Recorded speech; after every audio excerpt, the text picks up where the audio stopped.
Duke University, a very prestigious school who considers itself to be on the same academic level with Harvard and Stanford respectively.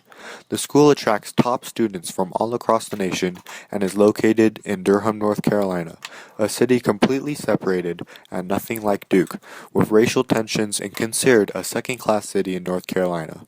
Duke is known to have very good sports programs such as basketball and lacrosse. In their lacrosse program, they have found much success and ranks very high nationally. However, the athletes are seen as super uppity, consisting of almost entirely white players coming from wealthy, privileged families. On March 13, 2006, the Duke lacrosse team had thrown a large party during their spring break. They have been known to have very large parties, but this one led to a lot of controversy. The team has requested and contracted out for 2 white female strippers and were surprised when they arrived that they were African American. Words were exchanged between some of the players and the woman, disgruntling the woman, causing them to leave the house. Many of the team members became upset, feeling hustled that they paid hundreds of dollars for just a short performance. As the woman left, the players yelled derogatory terms at them. Shortly after, one of the women called 911, and Crystal Mangum, one of the strippers, was taken to a hospital. She was behaving like someone who had just been attacked and was speaking incoherently.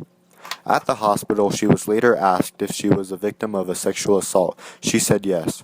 She stated that she was involved in a sexual act with 3 of the Duke lacrosse players.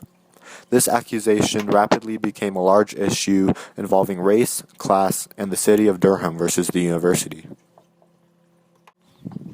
Duke, of course, wanted to keep this event a secret, afraid that it could hurt their reputation. All the players on the team were ordered to take a DNA test. While walking to the test facility, one of the lawyers told the players to cover their faces. When the newspaper published a picture of this, it made all the players look very guilty. The newspaper reporters started interviewing some of the professors and students around the campus. These people would say how the Duke lacrosse team has been bad in citizenship. Some of the players have had past arrests due to drunken behavior. The university administration has overlooked these problems and had continued to let them play, as was the case in this scandal. The lacrosse team continued to practice and play throughout their season.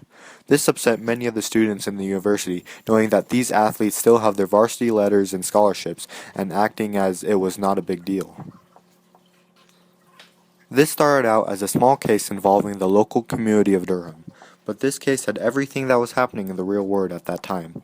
It was white versus black, male versus female, wealthy versus poor, educated versus uneducated, and soon all the major news sites and TV stations such as New York Times, CNN, etc. got hold of this case and spread it throughout the nation. This case was given to Mike Nifong, who was the district attorney of Durham.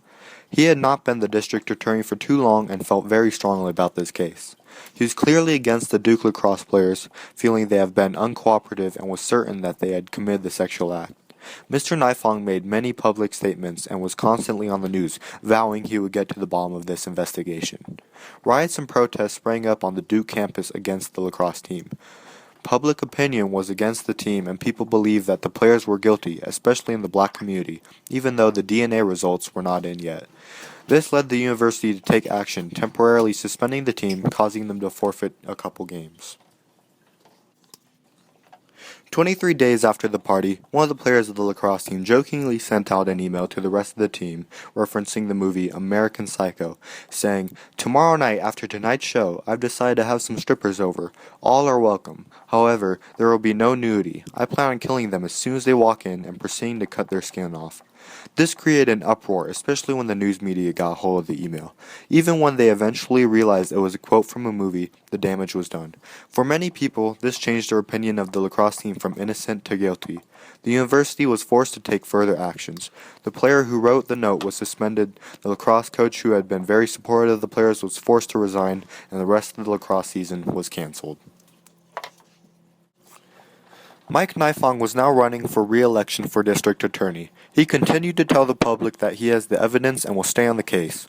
The DNA results from the FBI were finally released, and it showed that no DNA of the players was on Miss Mangum. However, people still thought the allegations to be true, thinking maybe there doesn't have to be any DNA evidence, or there was DNA from a couple players in the bathroom where Miss Mangum was supposedly sexually assaulted.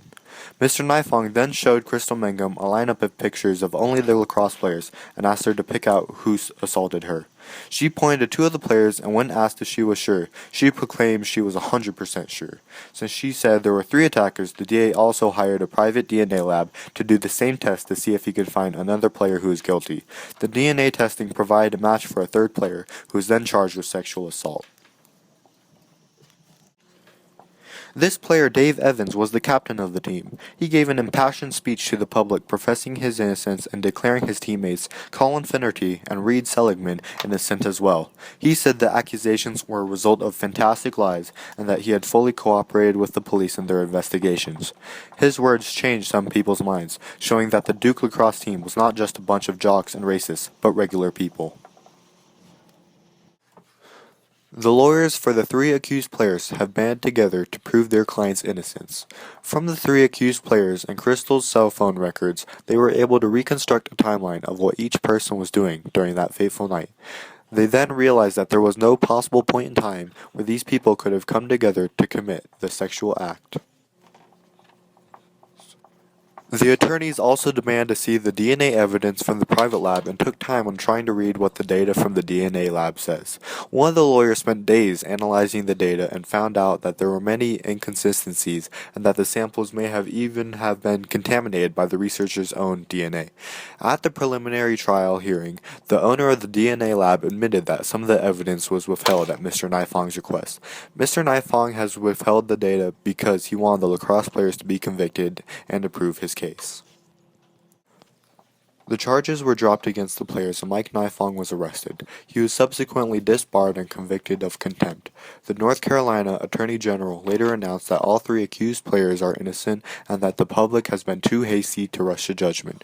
The sexual assault incident did not happen and was recanted later by Crystal Mangum, the alleged victim.